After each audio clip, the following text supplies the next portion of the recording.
Hello, my dear friend. I hope you are doing great. Welcome back to my channel. If you have not subscribed it, please subscribe it, press the bell icon, hit the like button also. Friends, I am here to assist you for the UPSC preparation. Whatever I am providing here, that is the precise study for the UPSC and all the state PCS examination.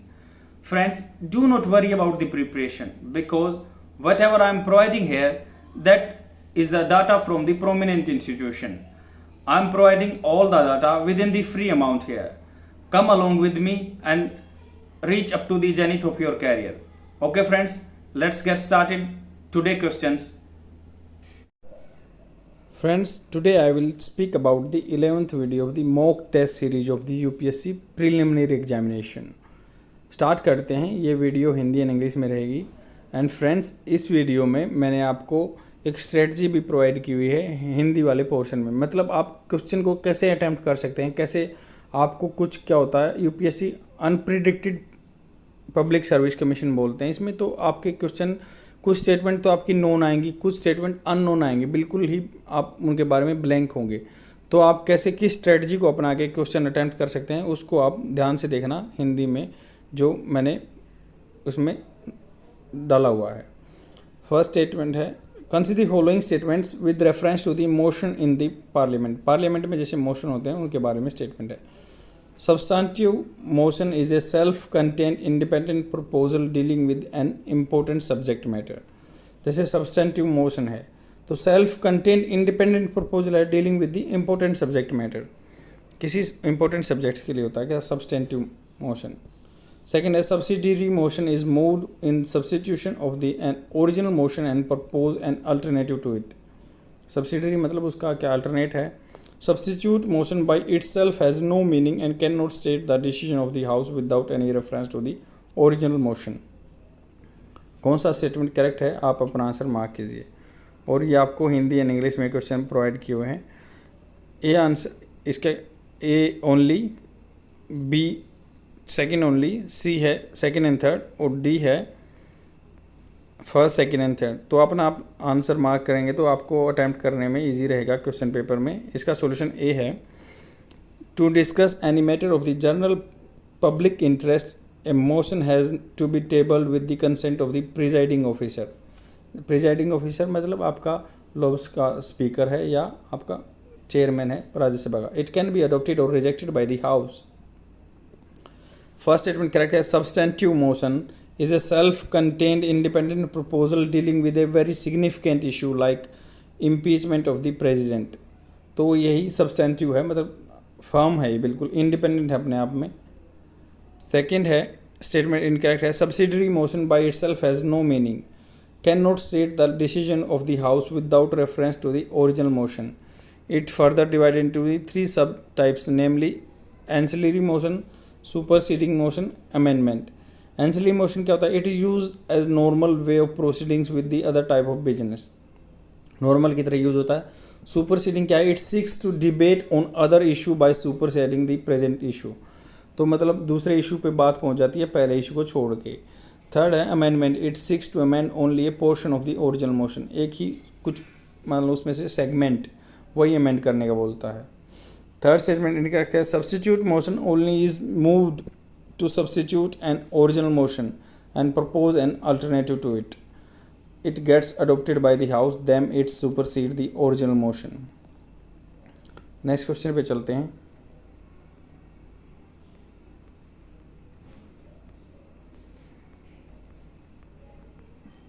और friends, जैसे मैं बता रहा आपको कि question paper कैसे attempt करना है, यहाँ लिखा हुआ है प्री प्रेक्षेप से लिखा हुआ है.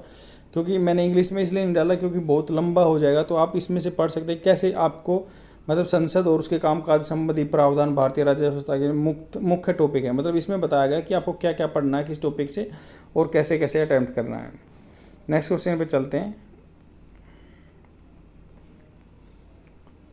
The Maldhari community is a tribe of the herdsmen in a border state of India. They derive their name Maldhari, which means the owner of the goods and wealth. In the cattle are their goods and wealth. मतलब जो उनके बछड़े होते हैं वही उनकी goods and wealth होती हैं. They have lived in the national park in the bunny grassland of the reserve area, and they emerged from the sea as a result of the tectonic activity. They continue attacks by endangered carnivorous species on their cattle, but they manage to live in the harmony with the species. The community mentioned in the above passage resides in which of the following national park? जो Maldhari community है कौन से national park में रहती है? A है Jim Corbett national park, B है Dudhwa national park, सी है गिर नेशनल पार्क और डी है क्योलाडियो नेशनल पार्क। तो इसका सी आंसर करेक्ट है। Maldhari community is a tribe of the herdsmen, मतलब झुंड में रहने वाले जो हैं। In Gujarat they derive their name Maldhari which means the goods and wealth, as the cattle they are preserving their as wealth. They reside in the Gir National Park in the Bunny Grassland Reserve area for many centuries. The Bunny Grassland Reserve area are emerged from the sea as a result of the tectonic activities. These cattle have been periodically hunted to the Asiatic line in the park, जिनका IUCN list में endangered में लिखा गया Asiatic line को. But still they live in harmony with the wildlife in the area of the habitation. They might end up being uprooted from their homes if the project line is implemented. The proposal is chalked out by the Wildlife Institute of India and Gujarat Forest Department for creating an inviolate space of the 1,000 square kilometer. If the project is implemented, Maldhari will be deprived of their rights, curbing their day-to-day activities like extraction of the forest produce like fuel wood, fodder, minor forest producer as their habit in the park.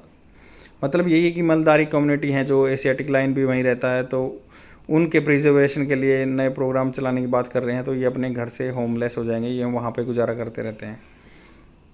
Which of the following landforms are the predominantly developed in the winds? Barchans, yardangs, sand dunes and sea stacks. कौन सा statement correct है? आप अपना answer mark कीजिए. ये है first, second, third. और friends ये सारी शेप मैंने अपने पहले वीडियो में पढ़ाई हुई हैं ज्योग्राफी के में, अगर आपने नहीं देखा तो देखते रहिए. बी है फर्स्ट एंड सेकंड, सी है सेकंड एंड फोर्थ और डी है फर्स्ट, थर्ड, फोर्थ. इसका सॉल्यूशन ए है. Alien process include the erosion transportation. मतलब अगर आपकी एयर चल रही है तो उसके साथ मिट्टी जाएगी, वो अलग अलग शेप बना देती है उनको. ऐसे बारकन्स ऐसे शेप के हो जाते हैं, राउंड शेप है ये, तो वैसे ही शेप को बोलते हैं, इनके अलग अलग नाम दिए हुए हैं. Deposition of the sediments by the wind, they occur in various types of environment like in the desert, coastal area etc. Aeolian process largely occurs in those environment where vegetation cover is either sparse and negligible. मान लो पेड़ पौधे आपके नहीं होंगे तो मिट्टी कटाव जल्दी होगा, उठा के ले जाएगी विंड अपने साथ. Presence of the fine sediment and strong winds to mobilise dust. First statement correct है. Barchans are the crescent shape deposition landforms developed by the action of the wind. They are formed by the predominantly one directional wind and convex इससे होता है wind. The horns of the crescent point to downward to mark the lateral advancement of the sand. Second statement correct है. Yardang is an elongated or streamlined ridge-like shape. Streamlined or ridge-like shape created landforms from the alien erosion. Action of the wind बोलते हैं alien erosion. और semi consolidated में generally they are associate oriented longitudinal to the direction of the dominant wind. तो dominant wind के direction में आपकी longitude नहीं होगी. ऐसे मान लो ऐसे विंड जा रही है तो ये ऐसे बनेगी.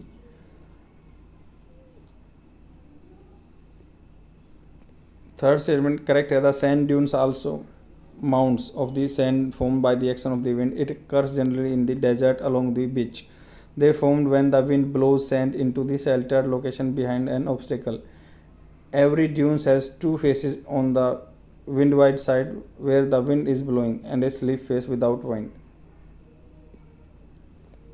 Fourth statement incorrect है. Sea stacks are formed in the coastal area as a result of the erosion and weathering by the waves. First, a cave is formed by the waves in the cliff face. After this cave eventually break and form an arc.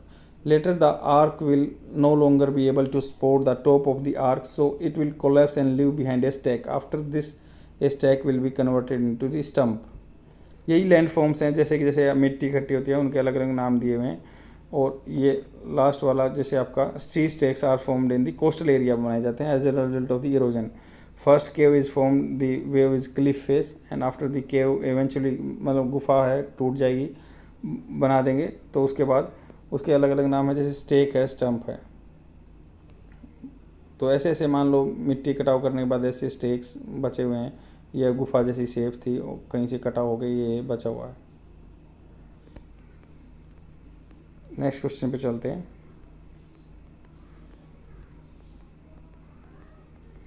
Which of the following committee or commission was formed to examine the nature of the relationship between princely state and the British Indian government?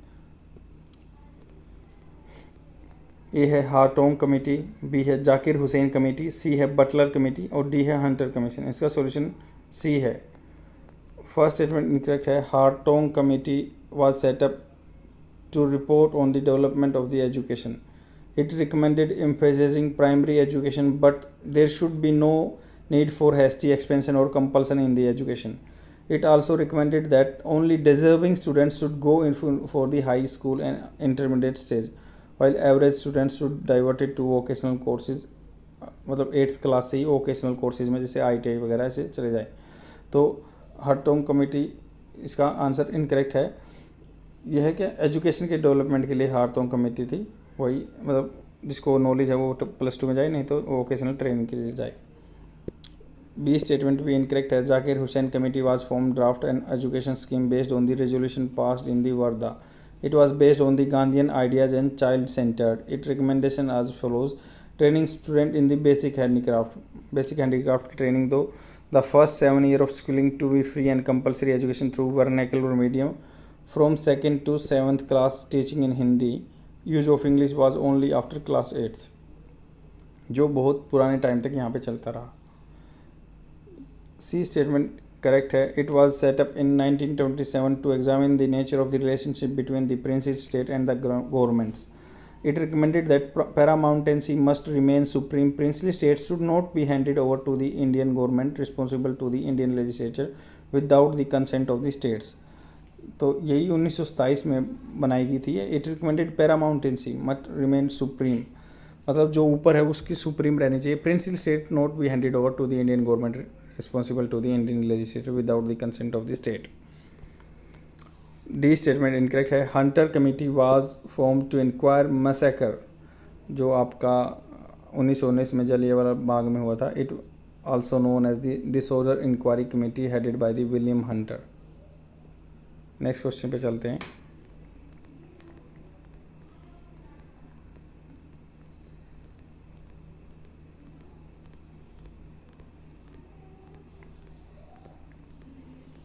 Which of the following expenditure are charged on the Consolidated Fund of India? First है debt charges, related liabilities of the Government of India. मान लो अगर liabilities हैं government of India की, क्या वो हैं? Second है salary payable to the controller and auditor general of India. Third है salary of the supreme court जजेज.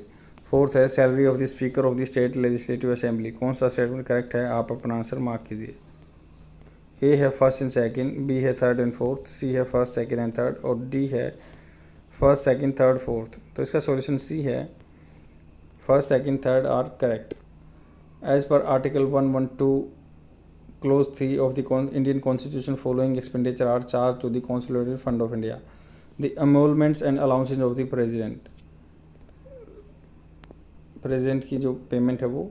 Second है the salary and allowances of the speaker and deputy speaker of the house of the people and the chairman and deputy chairman of the council of states. Council of states कौन है? राज्यसभा. डेब्ट charges related to the liabilities of the government of India, for example interest sinking funds charges and redemption charges. Next है the salaries and allowances are pension payable to the in respect of the judges of the Supreme Court. The pensible to in respect to the judges of the High Court. High Court की pension भी इधर से ही जाती है consolidated fund of India और इनकी payment जाती है state consolidated fund of India. The salary and allowances pension are payable और respect of this CAG. Fourth statement incorrect है. As per the article 202 Clause 3 of the Indian Constitution, following expenditure are charged on the Consolidated Fund of States. The emoluments and allowance of the governor, Consolidated Fund of States के, तो वो उधर 112 है, ये 202 है.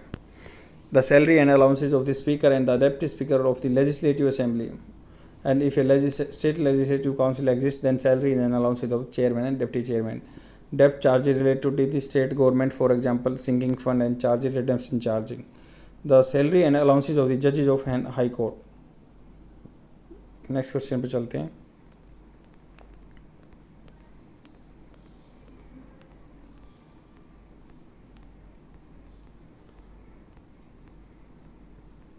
When the Reserve Bank of India announces an increase in the SLR, what does it mean? तो statutory liquidity ratio का mean क्या है? उसकी अगर अमाउंट बढ़ा देते हैं तो ये है commercial banks will have less ability to inject money into the economy. B है Reserve Bank of India has less ability to inject money into the economy. C है union government will have less ability to inject money into the economy. Fourth है commercial banks will have more ability to inject money into the economy. इसका solution A है. मतलब SLR का क्या मतलब है? Monetary policy tool, पैसे का टूल है ये RBI टू कंट्रोलिंग इन्फ्लेमेशन, महंगाई को रोकने के लिए इकोनॉमी में. The ratio refers to the minimum percent of the deposits that a commercial bank has to maintain in form of the liquid cash, gold और अदर सिक्योरिटी. जैसे CRR में निकल पड़ा था, कैश रिजर्व रेशियो कैश की form में होता है, उस पर ब्याज नहीं मिलता है. SLR पे ब्याज मिलता है. और जैसे क्या है, इसमें लिक्विड कैश, गोल्ड या कोई भी सिक्योरिटी आ सकती है, government security. So SLR increase the commercial bank will face liquidity crunch. पैसा कम हो जाएगा, उनको ज़्यादा रखना पड़ेगा RBI में, तो will have less ability to inject money into the economy. तो इकोनॉमी में पैसा कम हो जाएगा. नेक्स्ट क्वेश्चन पे चलते हैं. With reference to the pressure gradient force consider the following statement. First है it is a net force that is directed from the high to low pressure. Second है the proximity of the isobars results in a decrease in the wind speed. Third है its balancing with the Coriolis force results in the wind blowing at the right angle to the isobars. कौन सा statement correct है? आप अपना answer mark कीजिए. A है first only, B है second only, सी है सेकंड एंड थर्ड और डी है फर्स्ट, सेकंड एंड थर्ड. तो इसका सॉल्यूशन ए है. The variation in the pressure measured across distance is called pressure gradients. The difference in the pressure results in a net force that is directed from the high to low pressure. तो high to low pressure क्या है? वही है कि high pressure से low pressure पे जाता, पानी भी जाता, हवा भी जाती है. And net force is called the pressure gradient force बोलते हैं. सेकेंड स्टेटमेंट इनकरेक्ट है. The pressure gradient indicated by the proximity of the isobars. Where isobars are closely located, a large pressure gradient exists. Where the lines are spread apart, less amount of gradients exists. In the case where isobars are located nearby, the speed of the wind will higher as pressure gradient will be more. मतलब isobars को क्या होता है? Same pressure हो, वो भी बोलते हैं ना isobars को. तो प्रेशर ग्रेडियंट क्या है? Indicative proximity of the isobars. Where isobars are closely located, a large pressure gradient exists. Where the lines are separated, मतलब दूर दूर isobars होता है, सेम प्रेशर हो, तो ये नज़दीक नज़दीक है तो प्रेशर ग्रेडियंट ज़्यादा होगा. Less amount of gradients exist, अगर दूर दूर है तो कम होगा. In case where isobars are located near by, the speed of the wind will higher, the pressure gradients will be more. Third statement incorrect है. When pressure gradients force या Coriolis force balance each other, wind flows parallel to the isobars called as the geostrophic wind. For example, in the northern hemisphere, the wind begins to flow and Coriolis force deflects it to the right its path. This deflection continues to the Coriolis force and pressure gradient force are opposite in balance with each other. Hence, the wind blows parallel to the isobar, not at the right angle to the isobars. Next question पे चलते हैं.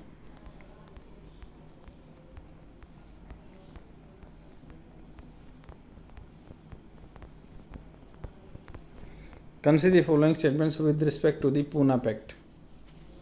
First है it abolish the separate electorate for the Muslim. मुस्लिम के लिए separate electorate को abolish कर दिया. Second है it increase the seats of the Muslim in the central and provincial legislature. Third है it was accepted by the government as an amendment to the communal award. कौन सा statement correct है? आप अपना answer mark कीजिए.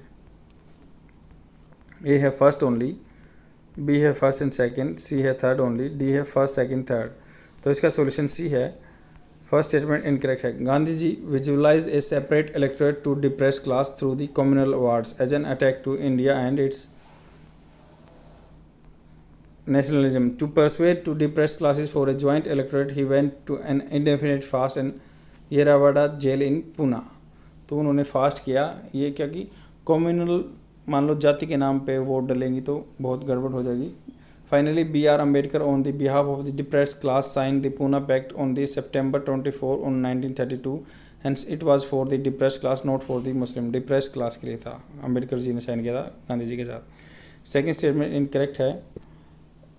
It increased seats reserved for the depressed class from 71 to 147 in the provincial प्रांतों में legislature था जो, and 18% for the total central legislature.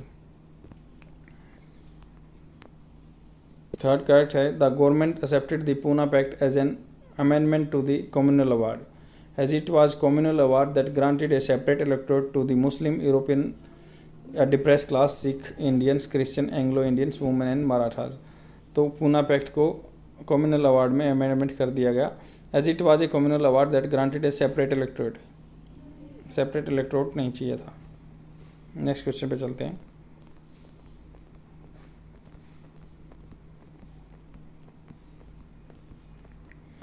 With reference to the state legislature council, which of the following statements is or are correct?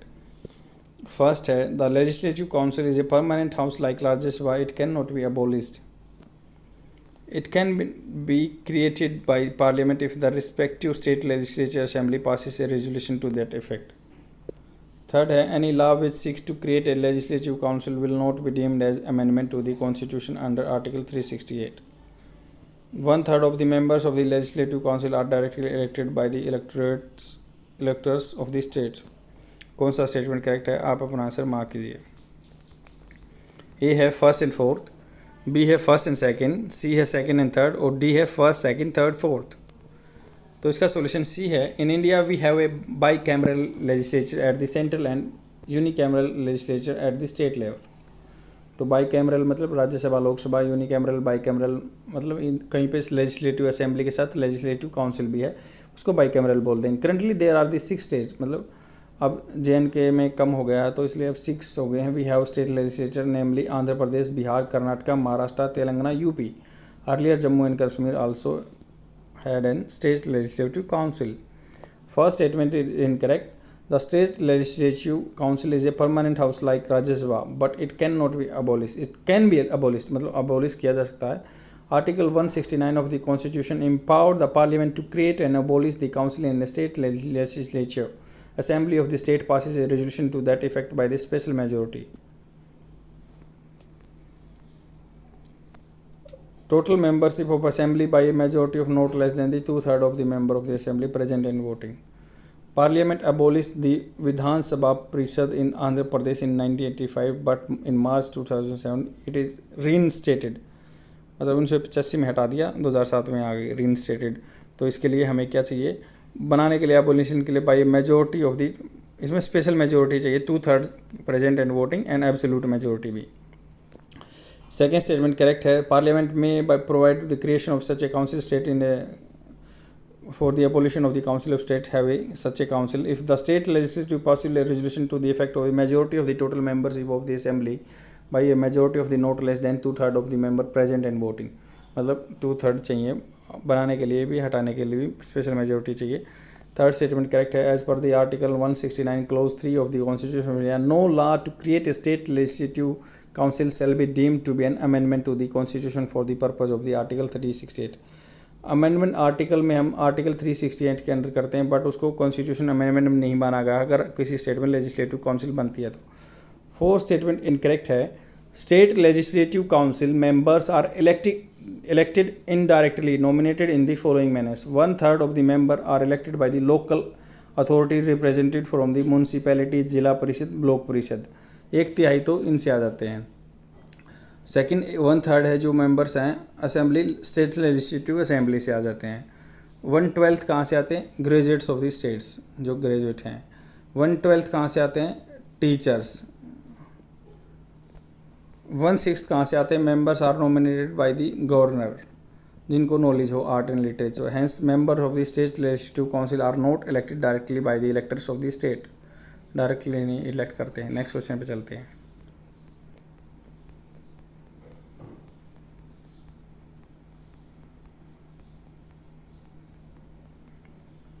With regards to the RBI GSAP की full form क्या है? Government security acquisition programme, which was in news recently. Consider the following statement. First है, it will lead to increase in the yields of 10-year bonds.